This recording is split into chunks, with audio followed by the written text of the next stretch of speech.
This is like a lesson in how to alley for never mind. Let's go. Well said, Allie. Thanks. Jesus. I feel weird having warm Coors Light and warm rosé. It's not warm. I fridged it. I apologize. I apologize. I've offended both of you. Perfectly. Like, what do you mean? It's very cool. I apologize. Welcome to Detour Guides. We're your guides and hosts, Tori and Allie. Two chicks navigating life's detours while sipping on candor and cocktails. On today's detour, we're in the mood for love from more than one person. Let's make a hearty toast to ENM, aka Ethical Non-Monogamy. But before we get there, Allie's an aunt again, and Tori hates boxes. Plus, we've got a souvenir for you. So, please keep your arms and legs inside the vehicle. Remember, it's often the detour that can define you, and enjoy the ride. Hello, everybody, and welcome to another episode of Detour Guides. We are your Detour Guides pod. We are. Yeah, that's what we are. That's what we are. Yeah. And we're going to do a quick intro so you guys get to know us as we get to know you. Allie, tell us about yourself. Okay. Jack drinks water very, very loudly. Oh my God, that was so loud. I'm sorry. Okay, my name's Allie.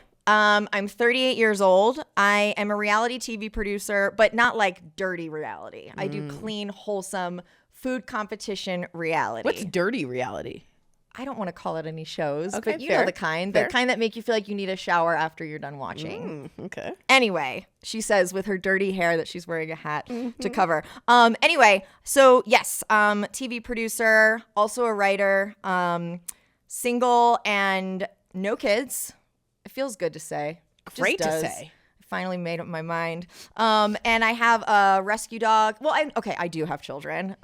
Rescue dog, one-eyed Jack, who's actually here. Maybe we'll throw in a photo or something, but he's sitting on the couch like a regal lion. And my detour, because we all have a detour, I am working on moving to Europe, like Europe, end of the year, specifically Spain. And that's like a big detour if I've ever heard of one. So, yeah. Deep record scratch. Yeah, and that's me. Who are you? Oh, I'm Tori. Hi. I am a former co-host of DBL, Daily Blast Live. I am married. I have two rescue pups, Josie Rose and Barnaby. And my detour that I'm dealing with right now, which is pretty hard, is the loss of my mom, which was a really big detour in January of last year. And also like finding a new career, job hunting, looking to maybe find myself in a new space since journalism kind of is in a different style now. So those are my detours, and we always talk about different detours on the show, and we're gonna get into some big ones, some sexy ones today. Yes, but two things I want to add to you for you. Please.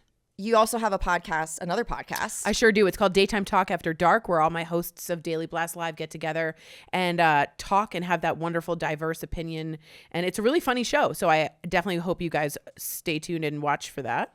There was another thing, and it completely slipped my mind, so we'll get back to it. But there was another thing I wanted you to say, and I don't remember. Oh, yes, it was. To your point about job pivot, whatever you want to call it, I'm doing the same thing. I literally cannot do TV in Europe to get the visa I want to get to move to Spain. So I'm in the process of figuring out what the hell is next for me. Flamenco dancing.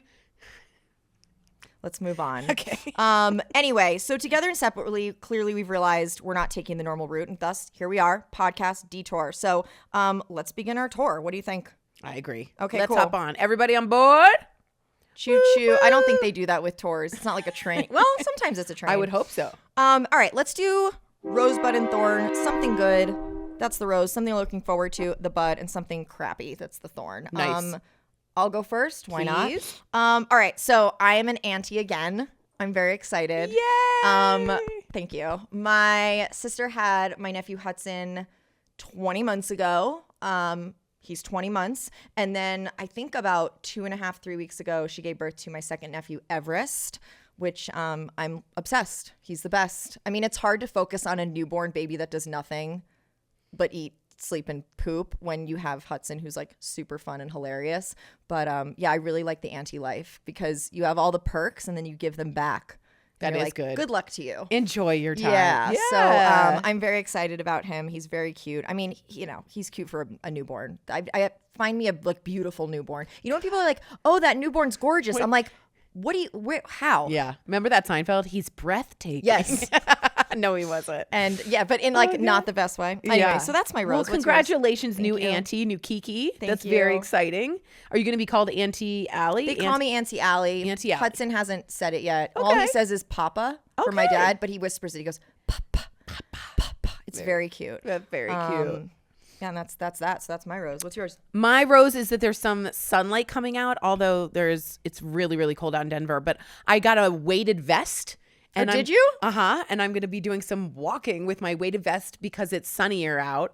And I'm going to get my walk on. I'm going to become a walker.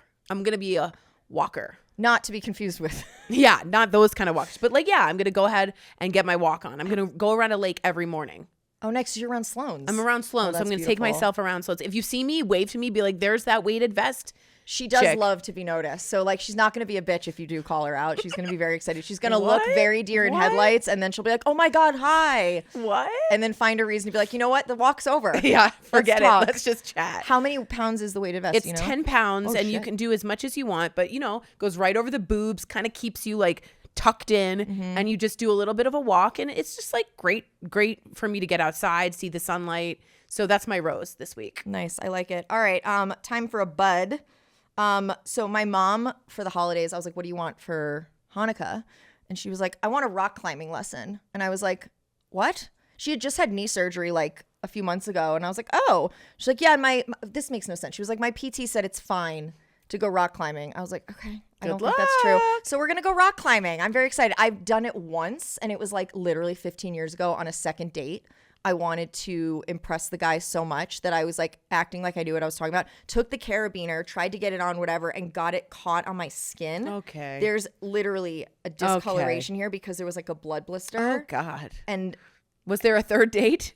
there was many dates, but none of them were rock climbing. Okay, well, good for you to look forward to that. So we're gonna face it again. So I'm looking forward to that. My mom's a badass. She's like in her really 60s, is. but like you wouldn't know. Not at all. So you're gonna start rock climbing. I mean, On belay on. We're gonna That's all I know. we're gonna rock climb this time.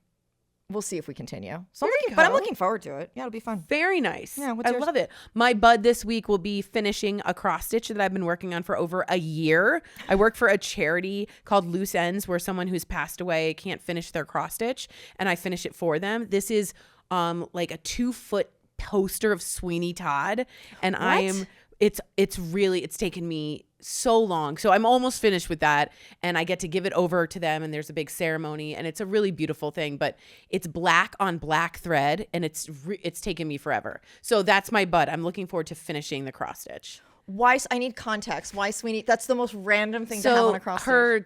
Her nephew is a barber and Sweeney Todd was a barber. Oh, is he the demon barber? He's the demon barber at Fleet Street. But yeah, and it's gonna hang in his barber shop that he just opened. Oh, that's cool. But Aunt Becca, that'll attract customers. Yeah, right. So I've been working on it for a year.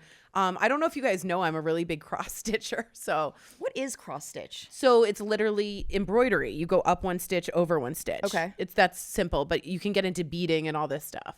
Okay. Nerd alert. It sounds like very therapeutic. It is. It's just very nerdy. But yeah, so I'm looking forward to finishing that. Nice. Okay. Thorn, listen. I'm currently in the midst of a job pivot. And as a TV producer, I work from show to show. And then in between, I go on unemployment. That's what we do. Because we're technically like contract workers, but we're freelance, kind of. It's like we don't, not the point of what I'm saying. Okay. So unemployment, for some reason, is not giving me my unemployment. And God forbid you call and they're like, let us call you back. They just say, sorry, we're busy. Call back. Bye. Every day is another day. Yeah. And it's like, it sucks because A, it's not money I'm not getting. And B, it's just another reason the government sucks right now. Oh, you know what I mean? I could start. I know. Yeah. I know. But I just don't understand why they, okay, is the callback feature expensive? I think it means a lot more people have to be there. Because nothing makes me less angsty than when they're like, but if you'd like us to call you back, I'm like, yes, who would say no? And I don't have that, so I call every day. I'm thinking I just have to like wake up at 3 a.m. and call. So you've never gotten through? No. And I fill out my form every week because that's what you're supposed to do. Oh and God. I haven't changed anything, and I miss 5 weeks behind. It's great. Oh God. Yeah, so I'm doing sorry. I'm doing fine. We're getting to the drink in a second. You'll be okay. Yeah, so that's my thorn, and it's Oy, a big thorn. That sounds really awful. What's yours? I hope that gets less thorny for you. Thank you. Right now, I told you guys my dog has dementia, and all of my house is filled with like boxes, so she doesn't get stuck in the corner. So I feel like I'm moving even though I'm not, and that's like really annoying to me. Oh, I get it. The boxes are everywhere, and runners, and it's fine. It's good. It's fine. It's just I feel like I'm moving and I'm not. So the stress level's there. So my thorn is a box. Not a big deal. Yours is worse. Money, boxes. Yeah, yours is way worse. Potato. Yours is way worse. No, but that sucks. I get it. As someone who like needs a clean home. It's not, and it's cluttered and it's annoying. But I digress. That was my thorn, and I'll get through it. No, I feel you. All right. Well, with that, we've filled out that rose. Yeah.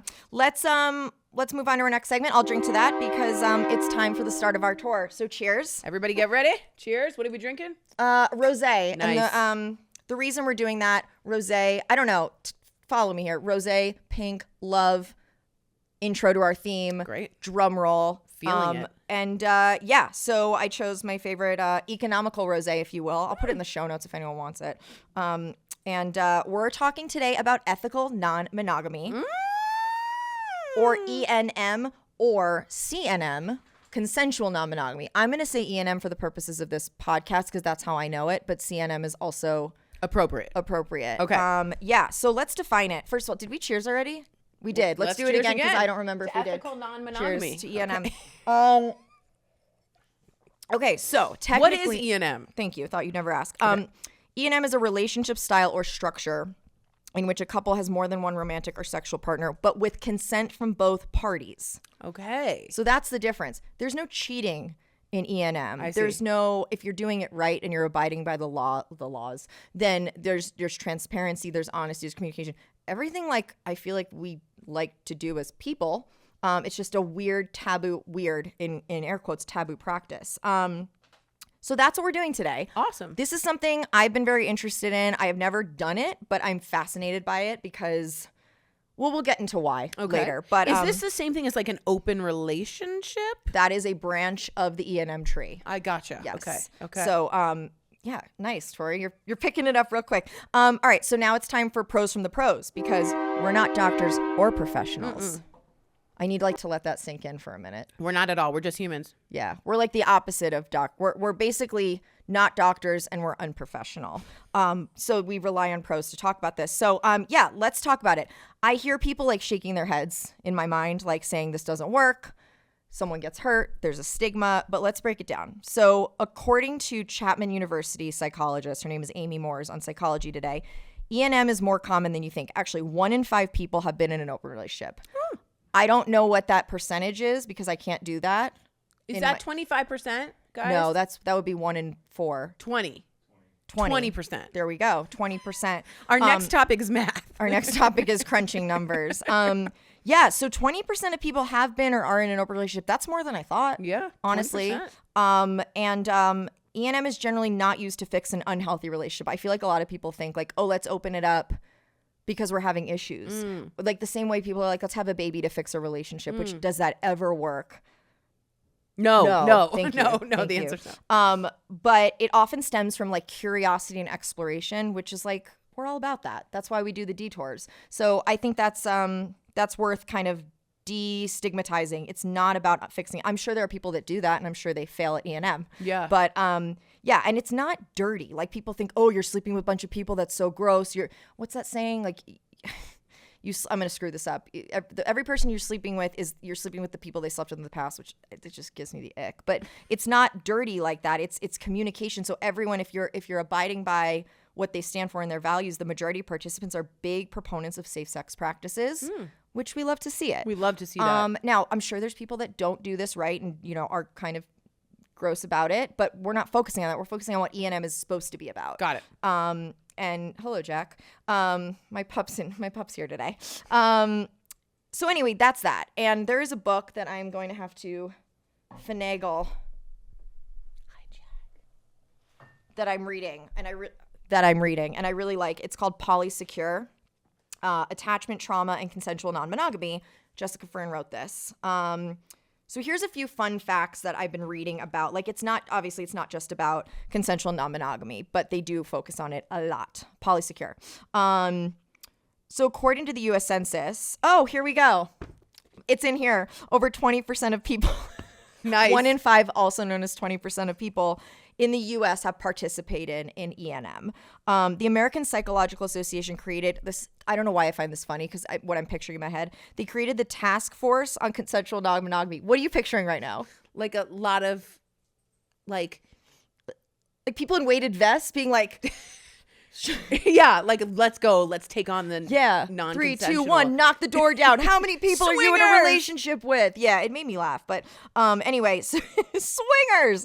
So they created this task force on consensual non-monogamy to help promote awareness and inclusivity around ENM and other non-traditional relationships. So like people are taking this seriously. Like if it's good enough for the American Psychological Association, that's something.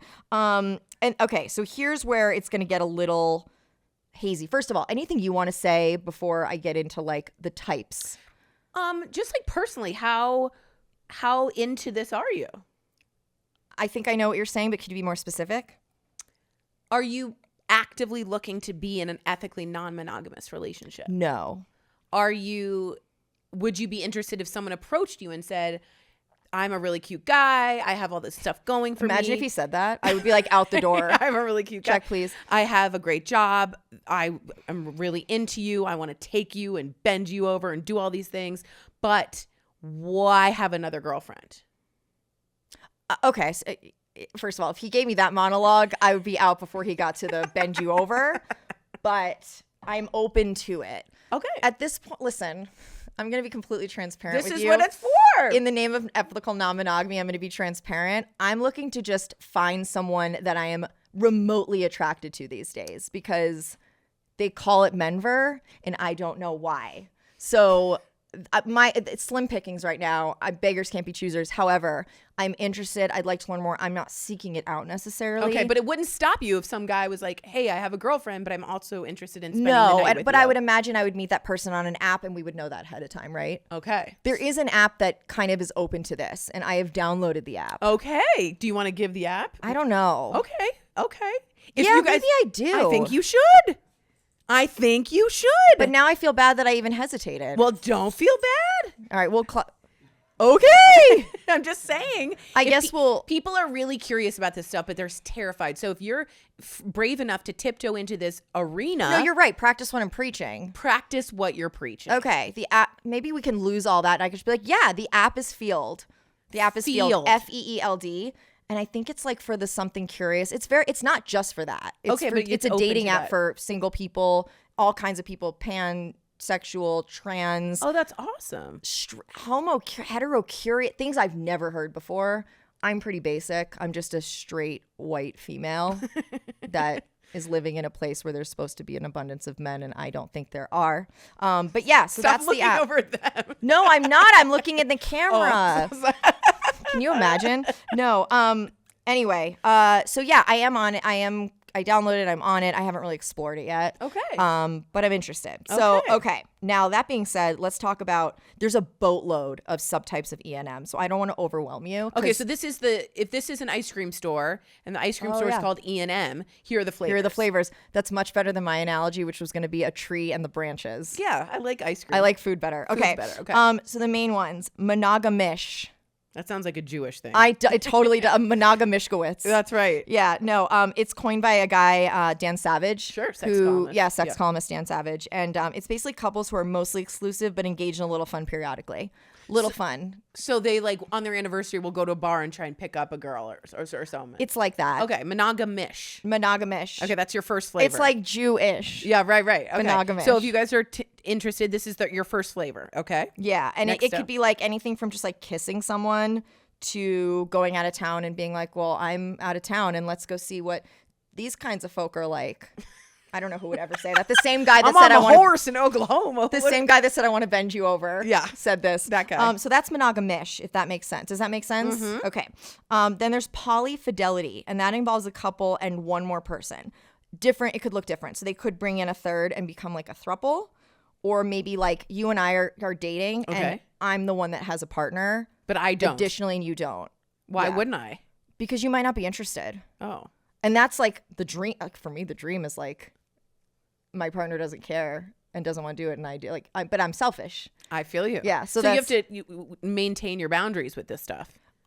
And that's what we'll get into. Okay. Because it's really about checking in constantly and making sure you guys are on the same page. And that's where like the open communication and honesty comes in. So that's polyfidelity. Okay. Open marriage and or swinging, not the same thing. I'm just saying I'm putting these two in one because it involves couples with usually other couples, or, you know what I'm saying? Like if they're opening their marriage, we know that. I feel like that's the most mainstream form. Culturally known. known. Exactly. Yeah. Like I always, like everyone's like, oh, if you wear a pineapple, it means you're into swinging. Did you know I just that? learned that. Yeah. Did y'all know that? If you have a pineapple? And or a gnome in your window.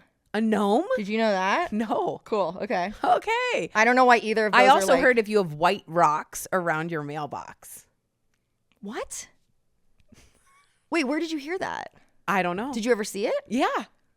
In Highlands Ranch, apparently, there are a lot of white rocks around people's mailboxes. That's funny. White rocks. Yeah, like gnomes, swinging and communities. It's so you can find each other out. I mean, that's a very basic way of finding each other. It goes back in history of who's my tribe. Who's part of my tribe. Oh, okay. Yeah. Okay. So I like you're that. signifying I'm into this. Right. Like you're setting something out to say this is, I'm thinking of something I can't put my finger on it, where it's like you put a stone down and you know, okay, so yesterday I was at yoga. I'm going to get to the point. And the teacher was like, I'm going to give you a playing card. Put your card face up if you want adjustments. Yeah, right. And put it face down if you don't want wanna be touched. adjustments. Yeah. Yeah. And so I put mine face up because my form sucks. But I like that. And that's like a silent consent. Totally. I and guess. it's a signifier. Yeah. Yep. Yeah. Okay. So, okay, cool. So, yep. Open marriage, swinging, fun, quick story about swinging. I grew up in New York, and we lived on like a cul-de-sac, and there were these neighbors, and my parents apparently were asked to swing. Hey, Bert. Now, you know my parents. So can you Lynn. imagine No. if my dad would be like, what's swinging? Oh, they have a playground? Like, that's what he would say. So anyway, and it makes sense. Once they told me when I was older, I was like, oh yeah, they definitely did that. And swinging is like you and your partner are both finding like other partners, couples. Got it. To kind of okay, I don't quote me, but like from what I understand, it's like you're trading. Okay. But they're almost like everyone's involved. Got it. More of a party simulation. It's a party. Oh, yeah. it's a party. Okay. And I think that happens a lot in like sex parties. Okay. Which would I feel you like ever go to a sex party? I would have questions first. Okay. I would need to vet it. Would you ever go to a swinging party and participate? You don't know. You just observe. That would be a fun field trip to observe. But would you guys film that? Okay. I'm moving on. Then lastly, this is where there are many, many sub flavors of this ice cream flavor, and it's called polyamory. Multiple partners. And here's the thing that I like about this is often the focus for people that practice polyamory as a means of ENM, the focus is on love. It's not on sex. Oh, wow. And I'll get to like a friend who's involved in this in a minute. Okay. It's really about connection, emotional connection, not sex. I'm sure sex is a great, bonus, but it's not like I'm looking to find someone who I have great sex with. It's not about that. It's about finding someone who you also connect with on an emotional level, like your partner. Oh, wow. So I like that. But there are so many branches, and we don't have enough time to delve deeper into that. So that will either be another another episode, or we can do like a side thing on Instagram or something. I don't know, but there are so many. Like this book I was reading, and I was just like, my eyes were blurring because there's so many different forms of it. Well, that like gives anybody who's listening, if you are interested, there's a lot of different flavors. You can dip your tiptoe into it, or you can also jump in a cannonball into it. And there's That's different true. ways of doing it. You can dip your toe or just cannonball. Yeah. Okay, so those are like the forms for like a basic education. What I really like is these are the solid values for people that properly practice ENM is transparency, consent, open, honest communication, personal responsibility. I'm a big fan of that. PR, baby. Yeah, a different kind of PR. Different kind of PR. Autonomy, compassion. Yeah. Sex positivity, and then like freedom. So feeling like you have the choice. And like these are all values I think that are important in a healthy relationship, whether it's monogamous or not. I agree. And so that's what I really like about it. And sometimes, I don't know, I just like, when I don't like the word diet, but you're on a diet and you can't have chocolate. What's the first thing you want? Chocolate. Yeah. So what I like is like the idea that you can do this doesn't mean like I know a woman who she's in a marriage, it's an open marriage. they don't really do much lately, but they like knowing they can. The freedom's there. The freedom. And that's what I think about, like, freedom for themselves and others is something I really like, especially people that don't like to be constricted and don't like rules. I think there are rules here, but knowing you have the freedom to do something, I think makes a big difference in how you feel about ENM. So those are my points. And now I'm going to hand it to you because you have a woman that you love. That sounded weird. You have an author and a content creator that you love that speaks really cool on this. And I wanted to give the mic to you, so to speak. Okay, so I listen to Where Should We Begin? It's my favorite podcast of all time. And the podcaster, the woman is named Esther Perel. She's a marriage and sex therapist. She's super well known. She was on Oprah this past week. She's also really hot. Not that I was going to say she is a beautiful woman. Where's she from, by the way? She's from Belgium. Okay, because her accent I couldn't. She's like, I am Esther Perel. Which sounds French. But... Yeah, her parents are French Jews that were in the Holocaust. Oh. And so she comes from a lot of trauma, but she teaches on a lot of sex, marriage, love, etc. And she says it in a way that, like, it makes so much sense. She's amazing. Even Oprah's like, Esther. You know how Oprah You get an Esther. Yeah, right. You get an Esther. She's amazing. So she often speaks about non-traditional marriages and is a big proponent of that. And I wanted to just give you guys a little bit more, I guess what you would say is spiritual aspect of it, or more of a psychological aspect of it. So if you are interested in hearing this, or you totally don't want to be in this, but you're fascinated by people who do, here's one of her quotes. She has 2 books, Mating in Captivity and The State of Affairs. And one of this goes like this. You guys ready? Okay. Quote, marriage is not there to make you happy. It's there to give you a life in which you can find happiness.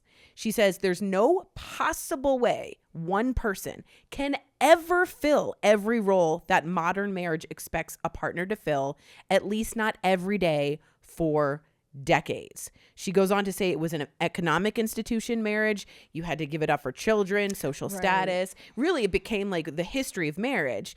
And she's like, I want you to be my best friend, my trusted confidant, my passionate lover, all of this to boot. But we live twice as long. We don't need children all the time. And we're asking them to give us what an entire village used to provide.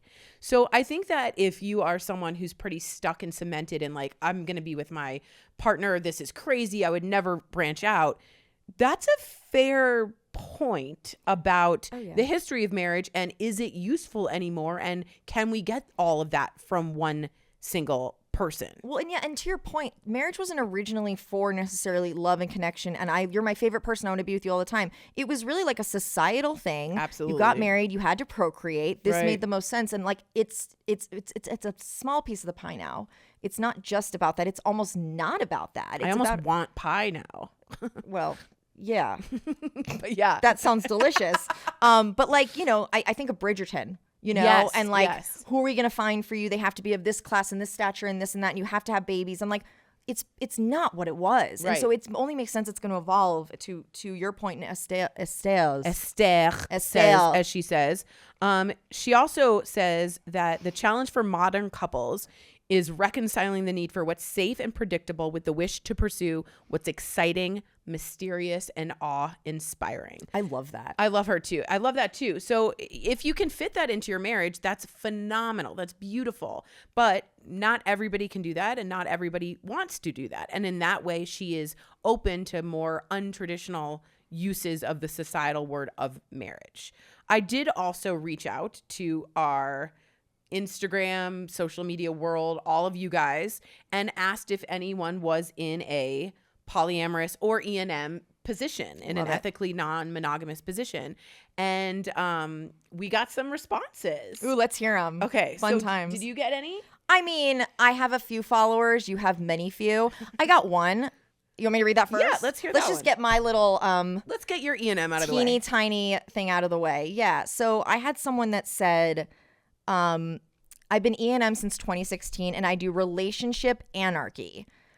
I can explain that real quick. I didn't on purpose because it's one of the many subflavors. What is that? But basically you have, this is an example of anarchy, is you kind of have a primary partner, right? Like an anchor. A lot of people say it's like your anchor. And then you also have other people, but there is a hierarchy. Yes. Oh. Yes. So I will speak more to that because I have something. It's not me, but I do know someone who does this. And Like you have a 1, 2, and 3 to go to?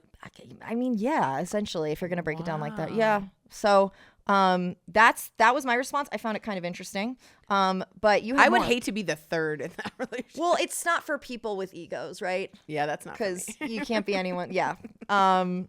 Okay, so what'd you get? Okay, so I found someone who's been in a ENM relationship for 3 months, wants to remain anonymous, totally perfectly fine. He or she, I'm not saying. I was gonna say, is it a man? I think I you can guess say the gender. I can say it's a man. It's a man. It's a man. And he said it's very freeing in its own right, considering I don't have to expect, just like Esther Perel says, one woman to do and be everything while always being present. It's also humbling because the street goes both ways. So there's that. He says, I'm currently partnered and I know my strengths and my weaknesses. She knows hers. We know each other's. We communicate much more than I ever did in a monogamous relationship because it's not just about sex. We go deep into who we are as people, mentally, spiritually, physically. Having said that, jealousy is the knee-jerk word. That's what I wanted to just get to really quick. What that emotion boils down to is shame. Because society looks at polyamory or ENM as not so cool or bright. Like I can't just go to the company picnic with my 2 girlfriends. First of all, it depends on the company. What a baller. What company are you at? Yeah. Maybe that picnic is awesome. But you know what? That's a guy that gets the assignment. Totally. You know? Understands the boundaries, understands what it's about. 1,000%. And isn't just like, yeah, I'm going to get some ass. It's not like that. No. I'm going to get twice as much ass. What's the next one, Tori? For me, I've met many wonderful women from various walks of life, but I have had the pleasure of dating very affluent, successful women who enjoy ENM because it allows them to focus on their career. Okay. I literally just got turned on. So that interests you. Well, a guy that can handle a woman who wants to put her career first. Like, are you kidding? It's like a diamond in the rough these days. So if you met a guy that was totally not ENM and you met another guy who was into ENM, does the ENM guy make your sparkies fly more? Butterflies? Wait. You meet a single guy who wants to be in a monogamous relationship and you meet another guy who's like, I'm ready to play in different ways. Which one are you going for? The guy that's okay with me putting my career first. Nice. Which one is it? The play guy, I bet. Okay. It's up to that, but that matters to you the most. And I'm not saying I wouldn't give attention, like I wouldn't prioritize relationship. It's just very, in my experience, it's been hard to find someone that can accept that I'm like I don't know what you want to call it, alpha, that I am not like your run of the mill, put a baby in me kind of, you know what I mean? So absolutely. That's hard for people. Absolutely. So, understand that. Anyway. And you're not looking for that from one person. I mean, if I can find him, great. But I feel like it's more likely you find it from multiple people. We'll see. I know I'm one big like, what, Allie? But that's what exploring is. Yeah. And I think that's the detour, right? It's like you're literally just starting off on this road. And I think learning, being aware, being respectful of the practice is the best way you can go about it instead of just being like, let's get it on with as many people as possible. That's because you know me. That's the thing is like, I'm pretty much, well, I'll get to it, but like I am square in so many ways. Like I've always been the square one of my friends. So this is kind of off this is my detour is like, what? You like this? But I'm interested. Have I done it? No. It's like, I'm almost like a sociologist in this way with this particular topic. Just being really curious. I'm curious. That's all it is. Polycurious. I'm polycurious. I think that's great. Sounds like I have like a harem. But I think that's a fair and honest look at what I bet so many listeners right now are polycurious, but they're not saying it. I hope so. Yeah. Yeah. So do you have any other ones that you like wanted? I'm sure you got a lot and you probably had to pick through. I got another one that said I was a widow and that they would never do it again because of the jealousy aspect. Okay. So yeah, sometimes you find out that detour is a dead end. Oh, good one. Wow. Like a lot of traffic puns. So to speak. Yeah. But you do, and that's okay. But at least. Oh, I thought you were. Oh, not about dead the end widow. because he's a widow. No. Oh, but God. I do think it's important to realize that sometimes if you are polycurious and you step outside your boundaries and you feel like it's not for you, it's okay. That's not a big deal. Don't knock it till you try it kind of thing. Yeah, exactly. Do you think that Europe and going to Europe will give you more exposure to people who are into ENM? Uh-huh. Okay. Don't you? Yes. Like wouldn't you expect that from Europeans? Yes, I absolutely would. but we'll see. Stay tuned for that. So, okay, cool.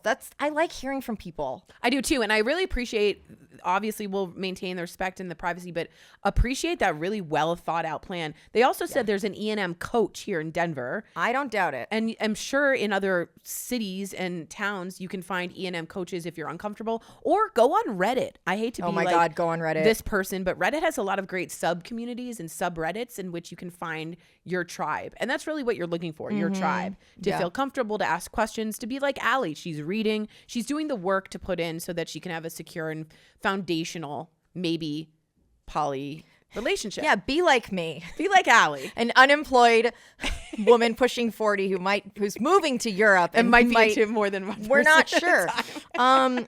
Let's talk about our personal thoughts on this. Okay. You're married. Yes. What's your take? Because we're like coming from completely different angles on this. I think polyamory has been around for millennia. Going all the way back to like Mesopotamia and like ancient Greece. Yeah. I don't think it's anything new. Well, you're right. It has at gone back. all, right? And I think back in that time period, I think it was a lot more looked at and more accepted. Do I think Americans are particularly taboo and puritanical, and sex is like, and breasts are like, and like playing is, so the idea of you wanting to go to Europe and also wanting to maybe explore this more non-traditional aspect makes complete sense, because I think you'd be more welcomed there, if that makes sense. Yeah. I definitely understand the spark of finding a lover, finding a friend, finding lots of different aspects in different people. I can totally understand that. That makes rational sense to me. Yeah. Interesting. Yeah. I had a question. Is that? And it slipped my mind. I think that Jack agrees with me. He does. He agrees with everything we say. How do you feel about this? And when did you realize you were poly? Curious. Okay, I'll tell you the exact, well, it wasn't a moment, but I have a very good friend. We're going to call him Jordan. Okay, Jordan. Jordan is not the name of this person. Okay. And I'm just going to keep saying Jordan. Jordan. No gender, no nothing. Jordan was my very first crush, so this is very interesting. Aw, that's cute. Jordan. I was in love with him. Okay, continue. Do you want to get into that? No, I don't. So Jordan is queer. Okay. Which I know this is much more normalized in the queer community. Okay. Wish I was queer. Not the case. But Jordan was dabbling in ENM. Okay. Met a woman. Okay. Who was participating in ENM. Okay. This woman, we'll call her Josephine. Okay. I don't know. Josephine had a primary partner and was very upfront, as we do in ENM, and said to Jordan, I like you. I have a primary partner. This would be not secondary, but like my girlfriend, boyfriend. That's what Jordan would be. Okay. Jordan thought about it, really liked it, started dating Josephine. And the primary partner of Josephine and Jordan, friendly, but nothing to do with each other. Not friends, not lovers, not nothing. They shared Josephine. They all knew. So did they both go play with Josephine? At the same time, no. No, but each separately. Yep. Primary partner and girlfriend, boyfriend, whatever you want to call. Okay. And it took a minute. Jordan was like, I'm not sure if I can be second fiddle and this and that. As they kept dating Josephine, they realized that it's not about being second fiddle. It's about getting your needs met from another person, but also being loyal to your primary. Oh, wow. And I mean, this Josephine has a career in which they go to events, bring people, and they brought both. Huh. And I loved it. Wow. And they wrote a post about it and said, this is what I do. This is what transparency, open communication, acceptance. I love that. And that's when I started because my friend is my friend for a reason. I love them. I trust them. So if they're doing it, I'm interested in trying it, or not trying. You know what I'm saying? Yes. Learning more. So that was my moment where I was like, this is interesting. Interesting. Do you see any downfalls that you would fall into? I mean, there could be jealousy, I guess. For me personally, I'm not a jealous person. But if I was in this situation, maybe I would become jealous. But then I think, to the point of honesty, you talk to your partner. I'm feeling jealous. Let's talk about it. If you can't talk about your feelings, don't try ENM. Yeah, I got to be honest. I was on DBL and I interviewed Sister Wives, on TLC. Oh, Do you yeah. guys know that? And there was something wrong with those people. Well, I think that's also because there's a religious aspect to it, right? And they're all broken up now, and it was bad. And he was a creep. Everything was weird. And he Wasn't was like, Cody? "Hey, Tori," and I was like, "Don't say my name." Wait, you talked to that guy Cody? Cody and all 4 of his wives, and they all looked like, I was like, "Blink if you need me to help you." He defines what the ick is to me. Yeah, he was cringy, and I can't put my finger on it. I mean, it's probably many things. But but I think the religious aspect. It's the religious aspect. Yeah, that's fair. So there's that. I really resonate with something called another subtype, polyintimacy. Okay. This is people that you're not necessarily intimate sexually with, but emotionally intimate. And here's why I love it. I dream of being on a commune with my girlfriends one day, like living our lives together in like a Golden Girls, but on crack kind of way. And you're not having sex with these girlfriends. No, I'm not. Okay. No. That should be our clip. Yeah. I'm not having sex with these girlfriends. But the idea, like my girlfriend just bought a plot of land, and she was like, this could be our commune, and she wants to build on it. And I'm like, oh my God, say less. Granted, I want to date, et cetera, et cetera. But the idea of like being with your favorite people every day, those are my polyintimates. Those are your polyintimates. So I love Am that. I your polyintimate? You could be. Hell yeah. Yeah, come to the commune that doesn't exist yet. Cheers to So polyintimates. to all, that's great. Yeah, also known as PI. I made that up. Ooh, but we can call it that. Magnum PI. Yeah, All Magnum right. PI. And I mean, here's the thing. My parents have been married 41 years. I'm sure it's been a journey. No marriage is perfect. 41 years is a long time to be with the same person. And my dad is so happy with my mom. He's too... I don't know how to explain this unless you know him. He would never do anything shady. But even he says, Allie, the idea of being with one person the rest of your life, when you think about it, is kind of a crazy concept. And this is coming from a man who's happily married. But I get it. From like a practical standpoint, you're like, how can you ask so much of one person? I feel like it could be setting them up to fail because you know those people that are like my husband or my girlfriend or whatever's my best friend? I don't know if I buy it. You don't believe it. I don't know. I think Esther Perel too, especially if you're interested in like the erotica of it, I think believes that the playfulness of trying other things and being with other people adds to a significant portion of the erotica realm that I think a lot of people don't have right now. And a lot of people are feeling, how do I say it in a bread cookie way? Like in a bread cookie way. Stale. Let's say stale. How do I say it in a carbohydrate way? That's right. So I would love to hear from anyone listening if they've had ENM experiences, what they know, because I mean, everyone has a different story to tell. Everyone's dabbled in, whoever's done it, it's not the same, not one size fits all. Yeah. Exactly. So I think it's really cool. All right, well, if you don't have anything to add here, I think we should move on to detours souvenirs because everyone loves a souvenir. So one listener is going to win their own copy of this book. Not this one that my grubby hands have been on. We're going to give you a fresh copy. But it's a really good book. Whether you're into this or not, I feel like learning more about society, sexuality, community, I think it's important. And attachment too, which I love attachment style talk. We can get into that another time. That's true. So all you need to do is follow our Instagram. It is Detour Guides Pod, DetourGuidespod. By midnight, Mountain Standard Time. That's what we're in, right? By February 19th to be entered, and we will announce the winner the next day. That's and right. We'll mail you the copy. You don't have to pay shipping or anything like that. It's all us. Our gift to you. And learn, because this is going to be within your new, I mean, this is going to, what is it? The Gen Zers? This is very normal for them. Oh, by the time I mean, my really. nephew is 18, everyone's polyamory at this point. I think everyone's either going to be this or everyone's going to be like, this is normal. Yeah. I hope America becomes a little bit less stringent about and puritanical about it. But I do think it is the upcoming societal wave. The climate is changing towards this. Although if my nephew dabbles in ENM, God help my sister. Because we're very opposite in that way. Okay, cool. So yeah, that's our little gift to, well, one of you. And then let's get to some recs. Let's wrap this up. We love them. We don't believe in gatekeeping. No, we don't. What are our recs? Have you seen Baby Girl? I did go see Baby Girl. What did you think? I liked Baby Girl. I thought Nicole Kidman went there. I mean, She went there. I gotta be honest. I was shocked. I think of Nicole Kidman as like this classically trained Virginia Woolf, and she was butt up, like ass up, I know. getting double. Yeah, it was. She went there. Yeah. What did you think, Allie? I freaking loved it. I had been looking forward to this movie the moment the trailer dropped. So you're interested in What do you call that? I'm just gonna let you sit with it and figure it out. Sort of someone telling you what to do. Okay, let's. I really liked the movie. Okay. But I really.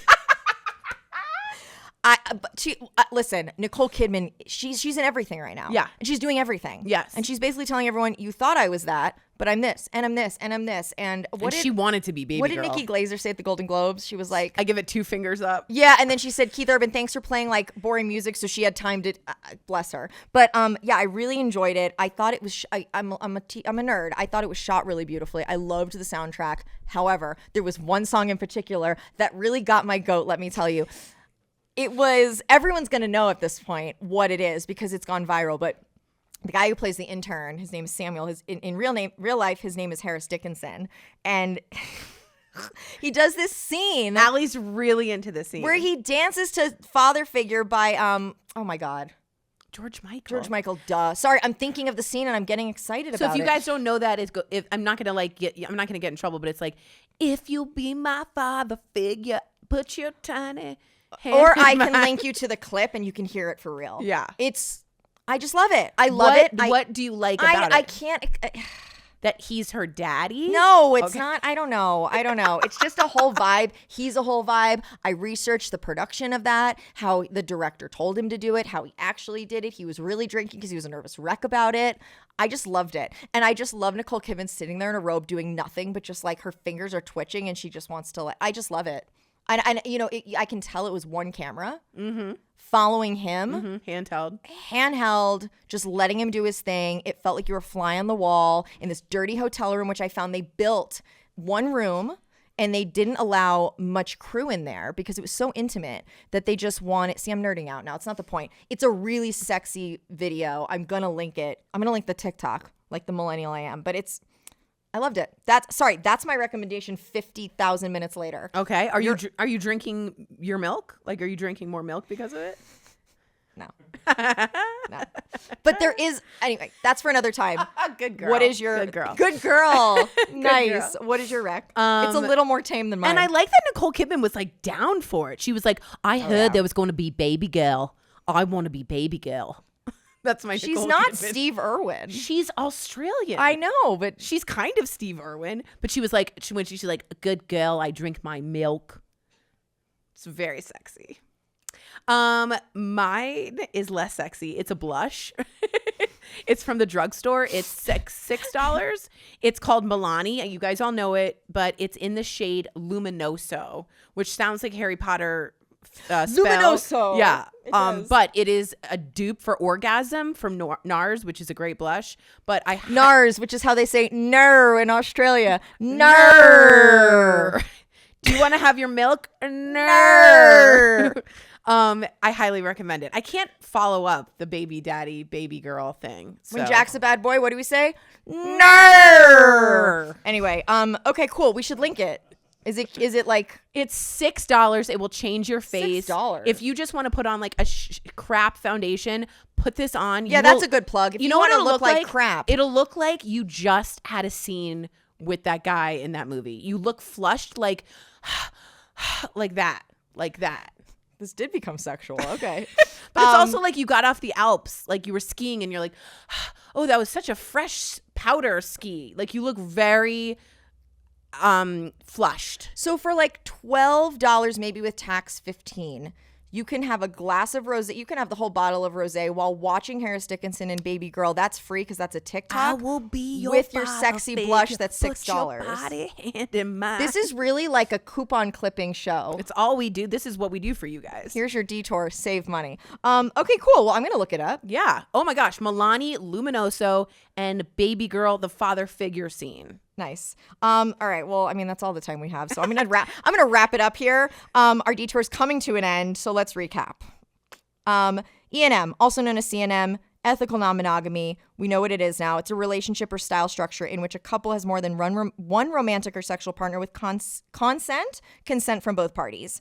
Lots of stigma surrounding this, but in reality, for most people that participate, it's all about transparency, consent, open and honest communication, and compassion. And as we slowly but surely progress, ENM's becoming more mainstream and more normalized, which I'm a big fan of. So Absolutely. And if this is your detour, don't have any shame or guilt on it, because this is literally what is a societal option. Wear some pineapple on your shirt and get to it. Good girl. Buy a gnome, put it in your yard. That's right. Put a white Put stone. white rocks around your mailbox and get some.